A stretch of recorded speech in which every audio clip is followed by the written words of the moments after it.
Hi friends, today let's discuss about a company जो पिछले एक साल में लिटरली एक साल में 25% तक गिर चुका है, डाउन ट्रेंड में है स्टॉक प्राइस।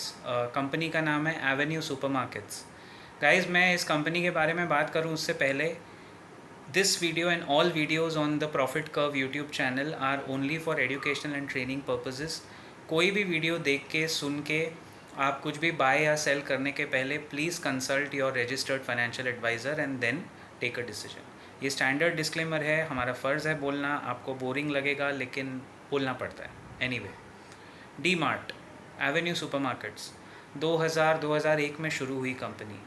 जनरेशनल बिजनेस है ये। ऐसा माना जाता था कि रिटेल बिजनेस कभी बदल नहीं सकता, लेकिन हर 20 साल में every business has a cycle. And अगर आज के दिन में इंडिया में या एटलीस्ट मेजर टीयर 1 सिटीज़ में आपके घर में ग्रॉसरी और फूड डिलीवरी 15 मिनट 20 मिनट में फूड की डिलीवरी हो रही है, सुबह 6:30 बजे 7 बजे भी, एटलीस्ट मुंबई में, दिल्ली में, अगर आप फटाफट मंगा रहे हो सामान, रोज़ का सामान जिसके लिए आपको बाहर नहीं निकलना पड़ रहा है, तो guys this innovation and disruption is challenging a lot of traditional businesses and D Mart is one of them. अगर आप उसका स्टॉक प्राइस देखेंगे, एवेन्यू सुपरमार्केट्स डी मार्ट 4,500 से आज गिरते गिरते टुडे 15 मई अगर आप देखेंगे तो 3,500, 1,000 रुपया नीचे गिरा है।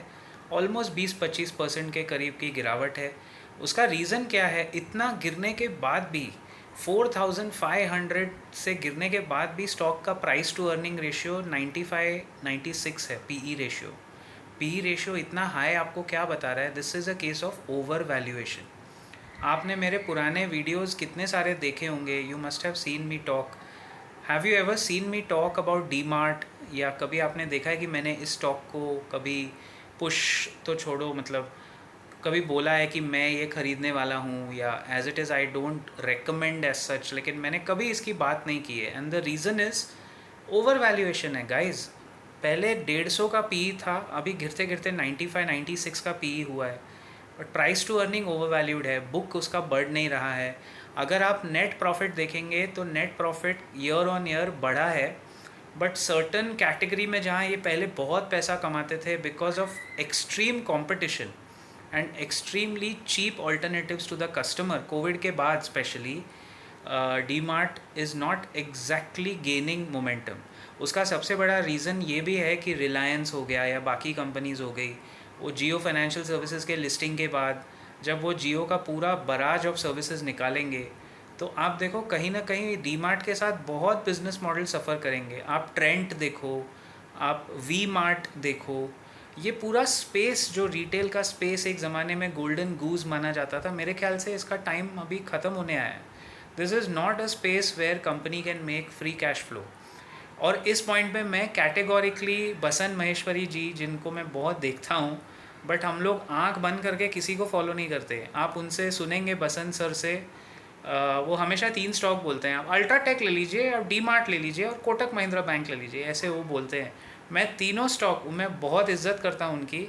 At least he is better than बाकी जो ज्ञान बांटते हैं, बहुत सारा दिल से बात करते हैं, ज़्यादा पकाते नहीं और काम की बात करते हैं।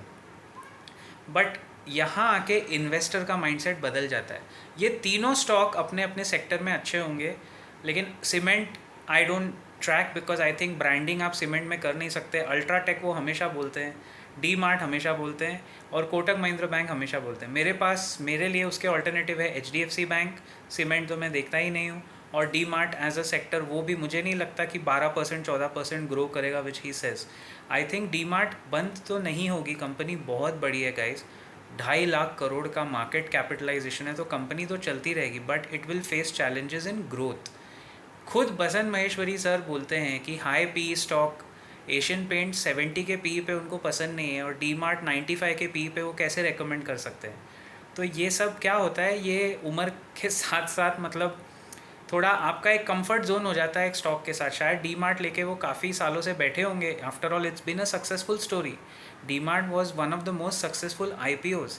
लेकिन गाइज कुछ स्टॉक्स की ना एक टॉप और टेल होता है, तो वो टॉप बनने के बाद, वो IPO के बाद वो उतना ही ग्रो कर सकता है। तो मैं ये एग्जांपल आपको इसलिए दे रहा हूँ कि कभी कोई ये मत समझो कि किसी ने किसी का सुना और सुन के आके बना के बोल दिया YouTube video. No no no no no no, सुनो सबकी, करो अपने मन की और अपने एनालिसिस की, क्योंकि आप you are not listening to politicians, you are listening to fund managers, you are listening to analysts, you are listening to experienced people and getting their opinion. But to form your own opinion you need hard data, और जो data मेरे पास इतने सालों का मैंने मेहनत से analyse करके जमा किया है, वो मुझे सीधा सीधा यही बता रहा है कि भाई उस बिज़नेस में हाथ डालो जिसमें फ्री कैश फ्लो है, ROC 25% तक आ रहा है, ROE रिटर्न ऑन इक्विटी 15-20% के ऊपर है 10 साल के लिए, एंड लॉन्जेविटी दिख रहा है, जैसे मेहनत मजदूरी से ज़्यादा बिजनेस सस्टेन कर जाएगा 10-12 साल, which is IT, banks, the good banks, the private banks and particularly HDFC bank, AU small finance bank, फिर आप जानते हो NBFCs में बजाज फाइनेंस, ऐसे बिजनेसेस देखो, स्पेशलिटी केमिकल्स में विनती ऑर्गेनिक्स।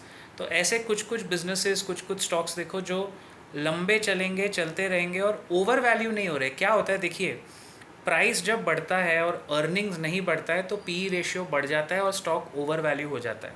डीमार्ट के साथ वही हुआ है, earnings isn't able to catch up with the price, और फ्रॉथ यानी ओवर, जो कॉफ़ी के ऊपर जो वो जमा हो जाता है ना झाग, जो आपको अच्छा नहीं लगता, बेसिकली आपको अंदर की कॉफ़ी चाहिए। डीमार्ट का रियल वैल्यू आज की डेट में शायद 2500 रुपया भी नहीं है, इट इज़ बिलो 2500 भी उसकी रियल वैल्यू नहीं बैठेगी अर्निंग्स के हिसाब से। Earnings is the denominator, price is the numerator. तो अगर भाव बढ़ रहा है और मतलब न्यूमरेटर बढ़ रहा है और डिनोमिनेटर नहीं बढ़ रहा है, तो PE रेशियो फालतू में ब्लोटेड हो रहा है ना, मतलब आपका स्टॉक कभी भी पटक सकता है, और पटक रहे हैं लोग 4500 से पटक पटक के 3500। आज देखो पूरा निफ्टी आपका एक तरफ कितना ऊपर है, न्यू रिकॉर्ड हाई की तरफ जा रहा है, और मतलब एटलीस्ट आज की क्लोजिंग में तो बैंक निफ्टी दोनों ऊपर गए। और look at DMart 4.5% down today of all the days, जब निफ्टी इतना रीबाउंड मार के ऊपर जा रहा है। तो ये आपको जो डाइवर्जेंस दिखा रहा है ना स्टॉक, वो आपको stock is actually talking to you. आप मार्केट में जितना टाइम स्पेंड करोगे ना, वो स्टॉक प्राइस गैप चार्ट जो होता है गूगल पे भी आप देखोगे ना, वो आपसे बातें करने लगता है। अगर आप डीमार्ट का 1 साल का चार्ट देखो, वो कैसे गिरा है जर जर जर जर जर जर, तो it will start talking to you and telling you कि boss there is a reason मैं गिर रहा हूँ, better you take care of your self, और ओवर वैल्यूएशन के चक्कर में टाइम वेस्ट नहीं करना चाहिए। That's my only humble submission. I will see you around in the next video very soon guys. इस तरह के स्टॉक्स पे आपको अगर कोई कमेंट्स है तो प्लीज़ फील फ्री, और अपना ओपिनियन बताइए, बट ओवर वैल्यूड स्टॉक से दूर रहिए। See you around, take care, all the best.